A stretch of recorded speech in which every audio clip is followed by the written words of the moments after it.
inscrit à l'ordre du jour ce matin. Nos milieux carcéraux en rénovation, est-ce un meilleur cadre de vie pour les prisonniers? Et également, nous allons parler de justice également, et le nouveau bras de fer entre l'Association des magistrats de Guinée et Charleroi. Également, nous allons parler des barrières sur le pont de Kobaya et autres ponts aussi. Ce sont des décisions de controverses. Nous allons essayer de comprendre tout ça avec tout à l'heure, dans cette deuxième partie de notre émission, qu'on appelle le débat des polémistes. Mais en attendant, comme nous avons le premier thème déjà affiché, nous allons directement partir pour comprendre exactement, est-ce nos milieux carcéraux en rénovation est un meilleur cadre de vie pour les prisonniers. Avec mon bien-aimé Alpha Bamamadou. Alpha, le syndicat du peuple. Le syndicat du bas peuple, il faut préciser, du bas peuple. Voilà, tout à l'heure, là, je voulais même, avant d'entamer voilà, le débat, comment dirais-je, sur cette thématique, il faut dire qu'hier, il y a eu un décret qui a été signé et puis nommant des gardes pénitentiaires. Okay. Bon, les gradants, ils ont été gradés, des gardes pénitentiaires, des contrôleurs et des inspecteurs. Au total, ils sont au nombre de 13. Voilà, des contrôleurs et des inspecteurs. Le premier groupe, ils ont eu le grade lieutenant. Voilà, et les autres sous-lieutenants. Maintenant, c'est dans le même cadre. On parle des sous-officiers. Voilà, on parle de nos prisons et ces gardes pénitentiaires voilà, ont été gradés, ainsi de suite, c'est dans le même cadre. Hier, on le disait ici, nos milieux carcéraux sont des véritables mouroirs. Vous savez, il y a une idée, on dit c'est lui qui construit une prison, il va finir par cette prison, c'est lui qui rénove une prison, lui-même il sera incarcéré là-bas. Je ne sais pas si c'est cette idée ou bien si c'est cette phobie qui est en train d'effrayer nos dirigeants. Non, j'ai pas fini. J'ai pas fini.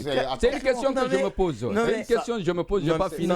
J'ai pas fini de développer. Ce raccourci là, il ne passe pas. J'ai pas fini. Attention. Il n'a pas compris. Il n'a pas compris. Regardez très bien. Le fait que le ministre rénove les prisons ne voudrait pas forcément dire qu'il prépare sa demeure. Dans la société, c'est ce qui se dit. Dans la société, il y a certains faits qui se disent dans les sociétés. Ce sont des remarques.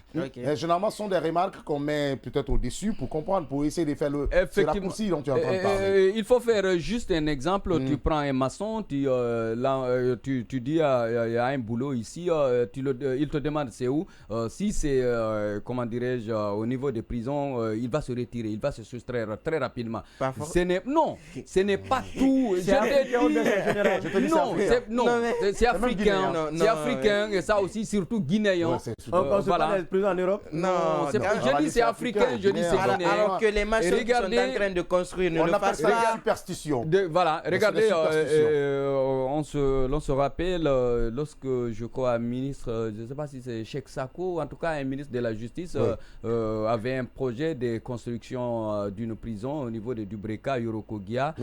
Voilà, je crois ils sont partis pour faire la pose de la première pierre, mais voilà, cet édifice n'a jamais vu jour. On dit d'ailleurs que c'était pas des Italiens, des Espagnols qui sont partis avec le projet, de l'argent et tout ce qui s'ensuit. Revenons maintenant dans nos milieux carcéraux. Même regarder l'image de ces bâtiments-là. L'image de ces bâtiments-là, on dirait que c'est des ânes qu'on garde là-bas.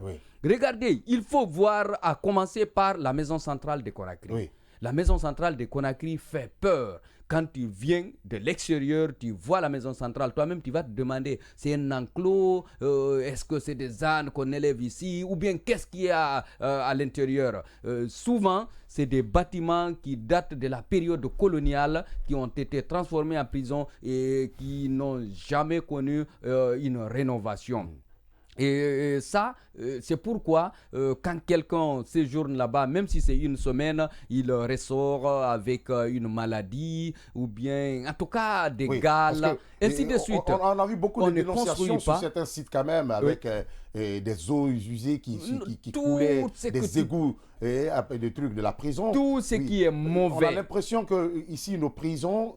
Et c'est vrai que quand on est en prison, c'est pour peut-être rétrécir ta liberté, mais ça ne veut pas dire que tu partais quand même pour mourir. Pour aider Alpha tout à l'heure, c'est vrai. Je ne suis pas fatigué là. Non, je veux t'aider.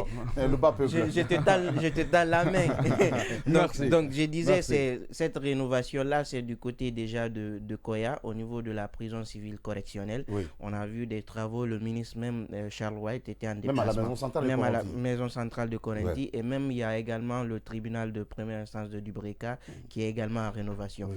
Ce que j'ai dit aujourd'hui, c'est que généralement, on a quand même des milieux carcéraux qui sont invivables.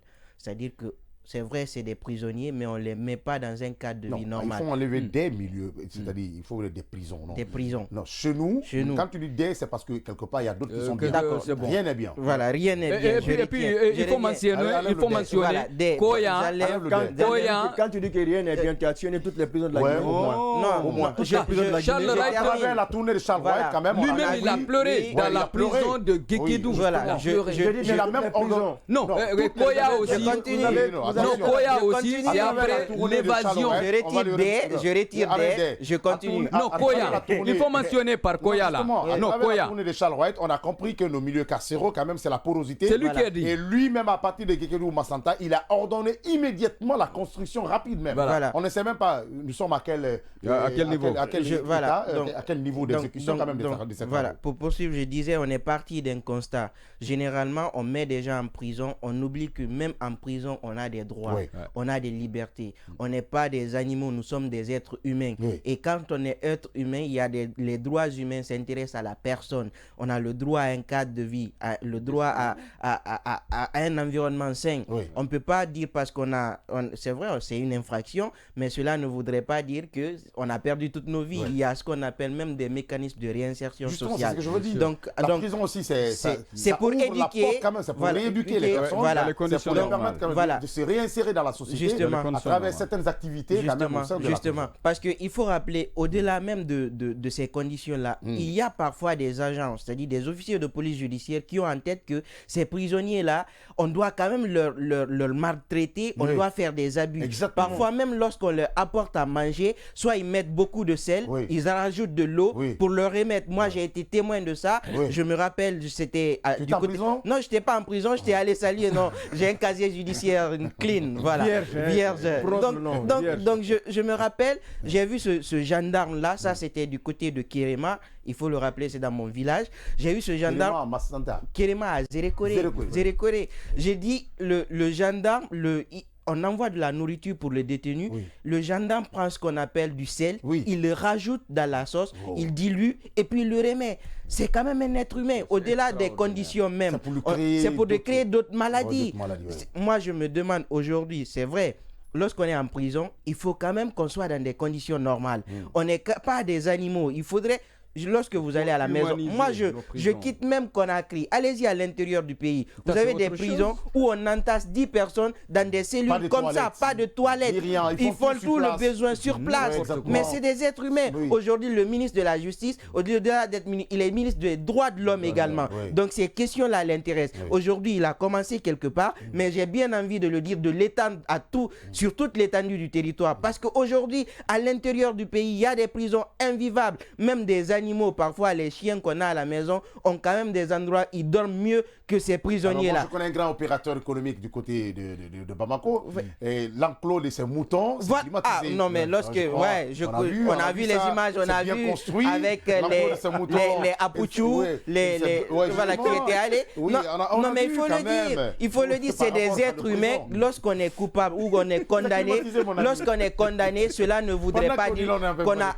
Voilà, lorsqu'on est condamné, lorsqu'on est condamné et qu'on est mis en prison, cela ne voudrait pas dire qu'on a perdu la qualité d'être humain. On est toujours être humain. On n'est pas des animaux. Donc, il faudrait que ces milieux carcéraux-là offrent un cadre de vie propice. Je pense que le cas de Koya, c'est un commencement, mais j'ai bien envie d'interpeller le ministre. J'ai bien envie d'interpeller le ministre. Voilà, il faut commencer quelque part. J'ai bien envie d'interpeller le ministre, de poursuivre ces actions-là. C'est partout, hein. Surtout sur toute l'étendue du territoire, pas qu'à Koya, Conakry déjà, c'est pire. À l'intérieur, non, ça même, on n'en parle pas. On n'en parle pas. Donc, ces cas d'évasion-là, c'est vrai, il y a des évasions, il faut étendre ces prisons, mais au-delà de ça, il faut même que dans ces prisons-là, qu'il y ait quand même le nécessaire pour permettre aux gens-là de respirer, de bien vivre, des toilettes, au moins. On n'est pas en train de maltraiter les... Parce que c'est une traite humaine, il faut le dire. Des gens sont là-bas, ils font le besoin sur place, et puis parfois vous dites à l'officier de police, je veux me mettre à l'aise, il t'insulte, il te parle comme il veut, il dit chie là-bas. C'est des paroles qu'on nous apprend. On est quand même dans un pays de droit, on est dans un état de droit. Et même ces officiers de police judiciaire ne sont pas exempts de poursuite. Lorsque vous avez quelqu'un, vous gardez cette personne-là, vous n'êtes pas obligé de maltraiter cette personne. Si vous le faites, c'est une infraction et c'est condamnable. Vous le surveillez, vous l'empêchez juste, une restriction de liberté. Et si vous allez au-delà, en lui privant de nourriture, en lui jetant de l'eau dessus, c'est de la torture. Et il y a même des conventions qui protègent ces prisonniers-là, les détenus politiques, même s'ils ne sont pas politiques, des prisonniers, peu importe l'infraction, ils ont des droits. Quand tu vois certains documentaires, il y a des prisonniers qui préfèrent même la vie en prison. Justement. Là où j'allais venir. Les conditions sont créées. Oui, parce que généralement, ça les permet quand même. Il y a des documentaires, vous allez voir, des vitres ou bien des pièces de véhicules qui sont fabriquées au sein des prisons. Et ces prisonniers sont payés, je crois, à 0, et quelques centimes de leur franc, de leur monnaie. Même si chez nous, on n'a pas les moyens de le faire, mais qu'on les offre un endroit, avec un métier. Oui, mon cher Odilon. Il est quand même difficile ce matin de prendre parole sur ce sujet quand Simon a fait tout ce grand oral là sur la question. Et je crois que c'est un des rares sujets sur lesquels nos idées pourraient converger. Alors, mais après, moi je me questionne aujourd'hui, est-ce que autant mettre les prisons dans de bonnes conditions au point où il faut inciter la commission des infractions? Tu viens de dire que tu viens de lancer un pic qui est extrêmement important. Même si ça se passe, voilà. On a libéré des tu vas voir quelqu'un par exemple qui vit dans des conditions. Tu vas voir quelqu'un par exemple chez lui, il vit dans des conditions. S'il te plaît, Simon, je t'ai largement écouté. Tu peux voir quelqu'un qui vit dans des conditions vraiment exécrables chez lui, mais après quand il se rend compte qu'en prison il pourrait être dans des conditions meilleures, voilà. Ça n'a pas de prix. La liberté, ça peut être possible. Non, je veux juste placer la prison, c'est la prison. La prison, c'est la restriction de liberté. Nous faisons face à une surpopulation carcérale quand même, face à laquelle il faut trouver des solutions. Et je pense que la meilleure des solutions, c'est ce qui est en train d'être fait. Et je suis d'accord avec vous qu'il faut étendre ce travail-là sur toute l'étendue du territoire. Mais derrière cette question de construction des prisons, il y a aussi l'encadrement de ceux qui sont chargés de la gouvernance de ces prisons, notamment les gardes pénitentiaires.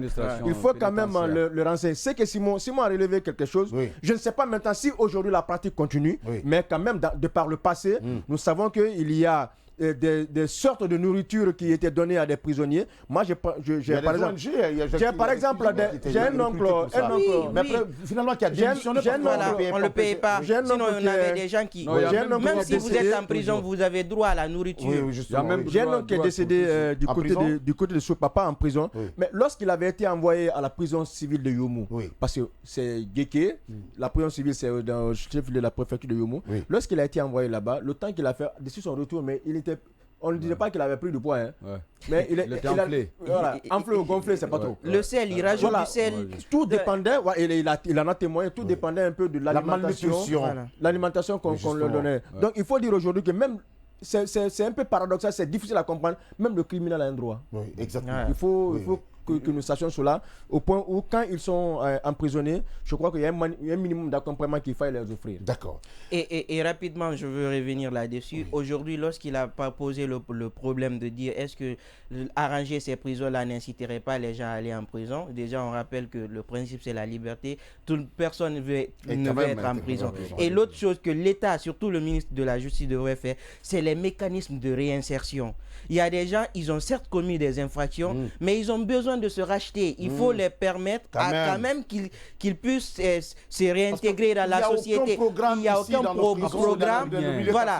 Quelqu'un qui permet quand même à ces prisonniers de sortir pour essayer d'aller dans la société. Généralement, ils sortent pour des infractions qui les a amenés en prison. Et puis ils reprennent encore les mêmes infractions. C'est pourquoi, après, tu te rends compte avec quelqu'un qui t'avait dérobé quelque chose.